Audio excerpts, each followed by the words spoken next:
Nós sabemos que qualquer pessoa hoje pode ligar a câmera de um celular ou pode ligar uma câmera mesmo de filmagem e começar a gravar vídeos dizendo que aquele conteúdo é palavra de Deus.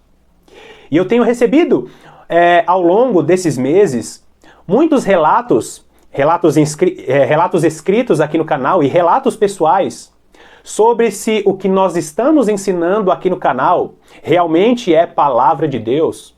Algumas pessoas relatam suas dúvidas, cristãos antigos dizendo que nunca ouviram falar o que nós temos ensinado aqui no canal, a respeito da ressurreição dos mortos, a respeito do reinado de Cristo no milênio, a respeito da ressurreição dos mortos. Muitos cristãos antigos questionando se realmente o que nós temos falado aqui não é uma novidade teológica.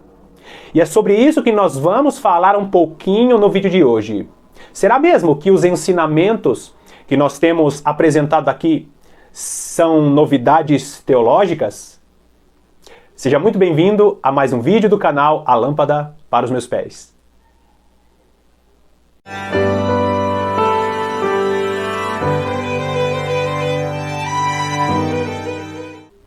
É muito importante você estar atento a respeito dos conteúdos que você tem acompanhado nas redes sociais. Se você é uma pessoa que ama a palavra de Deus, que gosta de meditar nas Sagradas Escrituras, você precisa meditar com muito cuidado e você também precisa ser uma pessoa vigilante, uma pessoa de oração.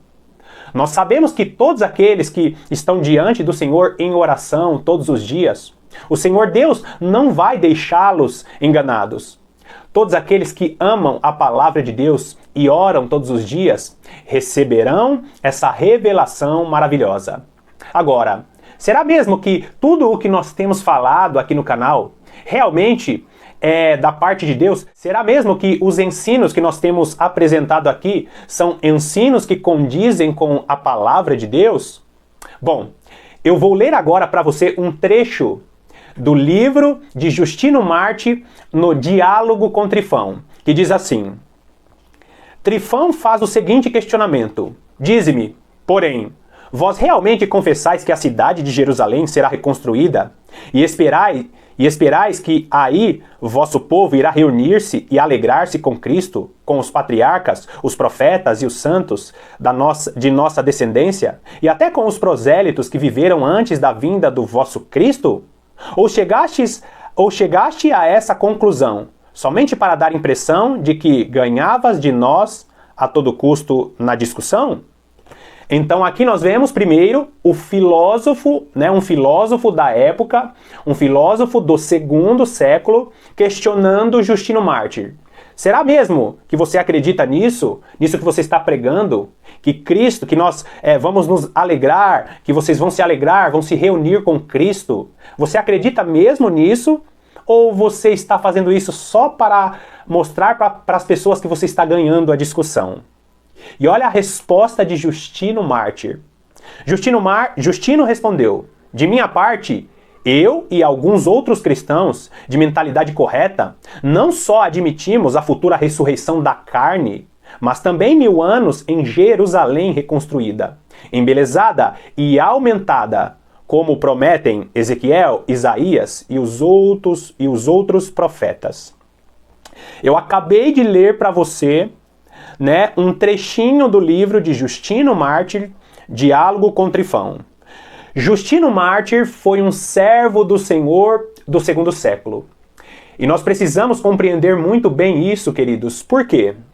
Porque Justino Mártir foi um homem de Deus e existem muitos escritos dele do segundo século. Alguns vão dizer que Justino Mártir foi discípulo de Policarpo. Justino Mártir, ele viveu do ano 100 até o ano 165 depois de Cristo. Ou seja, ele fez parte da segunda geração dos pais da igreja. Justino Mártir, como eu falei, ele foi um discípulo de Policarpo. Policarpo de Esmirna, que foi discípulo do apóstolo João.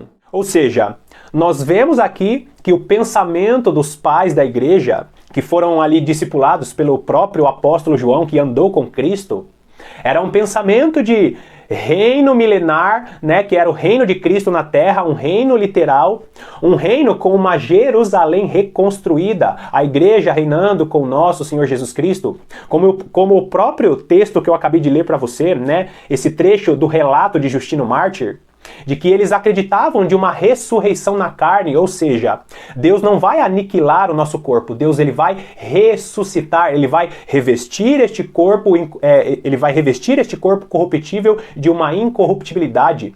Deus não vai destruir o nosso corpo para nos dar um corpo espiritual. Deus vai nos revestir da incorruptibilidade. Então, nesse pequeno trecho que eu acabei de ler para você, nós vemos que a igreja acreditava nessas coisas. O início da igreja primitiva, antes que a igreja entrasse na apostasia. Queridos, é muito importante lembrar que a igreja do nosso Senhor Jesus Cristo, logo após, né, a morte do último apóstolo, que foi o apóstolo João, a igreja seguiu firme, buscando a verdade das Sagradas Escrituras, ensinando o milênio, ensinando o pós-tribulacionismo, dizendo que a igreja passaria pela grande tribulação. A igreja seguiu firme os ensinamentos dos apóstolos. Só que a partir do momento que o Império Romano entra e se mistura com a igreja, nós vemos que a igreja entra num período de uma grande apostasia que durou aproximadamente 1500 anos. E existem algumas misturas em nossa teologia, principalmente aqui no Brasil, que tenta desfazer daquilo que os apóstolos nos ensinaram.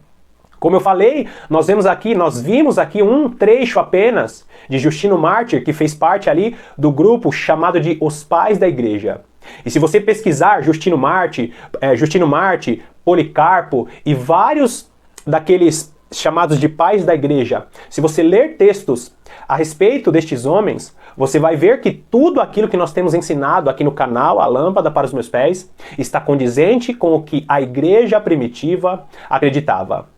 Nós sabemos também que Deus estará, mais uma vez, levantando servos, que a Bíblia chama de as duas testemunhas. Deus estará iluminando as duas testemunhas para que, mais uma vez, o evangelho do reino seja pregado, que, mais uma vez, a igreja seja avivada. Na linguagem da parábola das 10 virgens, as duas virgens que estão ocultas vão se levantar pregando o evangelho do reino. E eu sei, queridos, que as 5 virgens prudentes, é isso que você está me ouvindo, as 5 virgens prudentes já estão reclamando, porque elas não acreditam na mensagem das duas testemunhas. As duas testemunhas que estão ocultadas na parábola das 10 virgens são aqueles que estão vindo do anonimato, pregando o evangelho do reino, resgatando o evangelho do reino. As 5 virgens prudentes, que são aqueles que estão na presença de Deus, mas estão acostumados, estão acomodados com a teologia que foi estabelecida. Por causa dessa teologia estabelecida e por causa também de que deixaram os seus azeites guardadinhos nas suas vasilhas, essas virgens prudentes vão começar a estranhar a mensagem das duas testemunhas. É por isso que eu vou deixar aqui no link, né? Eu vou deixar aqui na descrição o link falando sobre a parábola das 10 virgens, para você entender qual é essa linguagem que eu estou falando. O fato é que Deus está restaurando a mensagem original que os apóstolos, que os pais da igreja pregavam. E se você não entender que Deus está restaurando, Deus está mais uma vez iluminando a igreja, você fará parte das virgens que vão estar dormindo. E não esqueça, queridos, as 10 virgens vão dormir. As 5 virgens vão acordar reclamando porque deixaram seus azeites guardadinhos em suas vasilhas. E as virgens imprudentes, elas não vão acordar e vão acabar indo para a condenação eterna.